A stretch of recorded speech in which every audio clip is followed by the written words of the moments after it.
Alright, so this is going to be another movie review. This one's called Sands of Oblivion 2007. I love this flick. I'm giving it 5 out of 5 stars. This is a sci fi movie channel flick.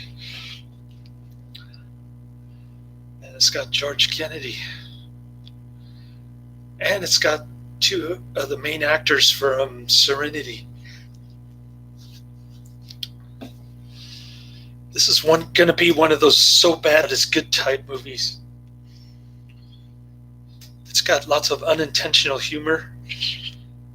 At one point, the main hunk guy says, "Your husband was just a meat puppet," or something like that. Oh yeah, this movie had me cracking up. It's even got cardboard cutouts of Cecil B. DeMille ancient Egypt sets from the Ten Commandments. They're like coming out and attacking the protagonists in this one. That's another hilarious scene right there. So many to count. I can't go through all of them, but you get the picture. If you can make it that far, you definitely know that you're liking the campy Z-grade movies, especially the ones coming out of Sci-Fi Channel about 10 years ago, 12 years ago. Isn't that when Sharknado came out? I don't remember, but could have been the same year for all I know. I never actually seen Sharknado, but I imagine it's pretty good. Although it probably is centered around some global warming nonsense. This movie has a little bit of political correctness. At one point in the desert, the Serenity Babe says that oil companies are coming to take control of the sand dunes. Doesn't make much sense, but none of this movie makes sense.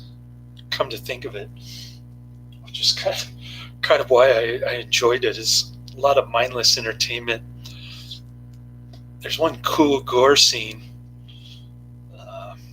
George Kennedy gets his arm detached from his body. There's another one that's really gruesome, although it's cheap CGI, obviously. Guy gets decapitated with some kind of construction equipment, caterpillar, heavy rock lifter thing. That was pretty cool. And the caterpillar operator was getting attacked by scorpions. So I'll try to figure out the plot line here and describe it to you. It's difficult to describe, but basically Cecil B. DeMille gathered a bunch of ancient Egypt artifacts, including the left hand of Ra, which looks like some kind of lizard dog head thing.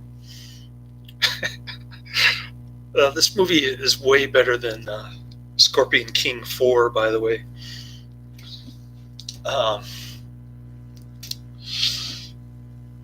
So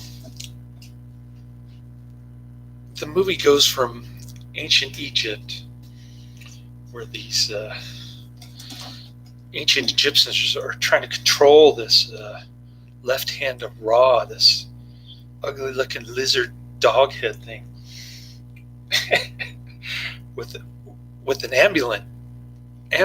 Okay, so they bury the amulet in sand. I guess Cecil B. DeMille brings it to the sand dunes in Southern California, somewhere in Santa Maria, or not exactly sure, Guadalupe Dunes or something like that. And might be Death Valley, I don't know. I haven't been there in so long. It's It's hard to remember. I think I had to go there on a field trip in grade school or something. And oh, by the way, in the last movie that I saw, I wanted to tell Adrian, In Harm's Way, there's an Australian dude who says "roo" instead of kangaroo. That was pretty cool. I forgot to mention that in my last movie review. But getting back to this one, so Cecil. So after the ancient Egypt scene in the beginning, with some pretty cool magic stuff going on with the Egyptian shaman there. All CGI, of course, cheap CGI effects, and then we fast forward to 1923, I guess, which is when the Cecil B. DeMille did the Ten Commandments, and they're talking about Freemason stuff, that he was a Freemason, and he had the Illuminati all-seeing eye. My son is into that kind of stuff. He actually talks about it quite a bit. He's into that, and so that was pretty cool. And so Cecil B. DeMille used all these ancient artifacts for his movie, and then he buries it in the sand, I guess. And George Kennedy, as a kid, buries the amulet that gives this left hand of Ra thing its power, puts it in like a Pandora box, buries it like a time capsule.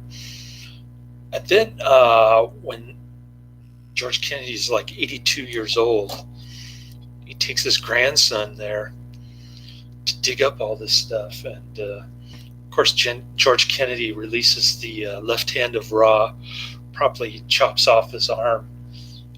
And George Kennedy dies. He's in this for about, I don't know, 15 minutes or so, something like that. He's the first kill. Then the guy in the Caterpillar equipment, the heavy rock lifting machine, he gets attacked by scorpions. There's the 7 plagues of Egypt, or is it 9? I haven't seen Dr. Phibes in a while, but CGI locusts and scorpions in this one. So the scorpions are attacking this guy. He starts going, ah! And he accidentally decapitates one of the students there who's working at the excavation site. The Serenity Babe is I think her name is Monica something. She's a archaeologist, like a female Indiana Jones type. And then her male counterpart is also her husband. They're like separated, getting ready for divorce. And it's played by Adam Baldwin, who was also in Serenity. Great actor, by the way. Perfect for a sci-fi movie. And he's kind of jealous of the hunk who's George Kennedy's grandson. Looks nothing like George Kennedy. It's like George Kennedy's daughter in that movie. What was it, that Clint Eastwood movie about hiking mountains? I forgot the name of it, but yeah, kind of similar situation. He's got a lot darker skin. He doesn't look anything like George Kennedy. And he's got the hots for Adam Baldwin's wife. And Adam Baldwin just shows up and says, hey, I'm helping out. Whether you like it or not, I don't care. Then he gets possessed by the left hand of Ra thingamabobber. and he starts like going after the amulet. So they bump into Redneck. They get into a little race in the sand dunes with the dune buggies. Pretty cool stuff. And then Adam Baldwin gets killed by a sand dune. So I think he's the fourth victim. I'm not sure. It might be. No, I guess he's the fifth. I don't know. It's hard to keep count of how many kills in this one. I think there are like 7 or 8, if I'm not mistaken. Anyways, one of the blondies gets her arm burned with some kind of red mark, and then she gets eaten by a sand snake. So the red dude gets killed. That's another kill. There's just they decide to go back to the Santa Maria site, I guess, where the Cecil B. DeMille sets are being reconstructed after they get unearthed from the sand by the Serenity Babe Monica something, and that's pretty much the movie. It's crazy. It's absolutely nuts. Even the thing about the oil companies taking over the sand dunes was pretty inane and way out of left field, if you know what I mean. It's like whoever wrote the script was just totally nuts. And I mentioned to you the cardboard cutouts of the Cecil B. DeMille set just pop out, start attacking the hunk dude, George Kennedy's grandson. That was pretty ridiculous finale to the movie, but anyways, strange, weird movie. Definitely highly recommended. Check it out. I'll post the trailer in the description box. That's the end of my review. Laters.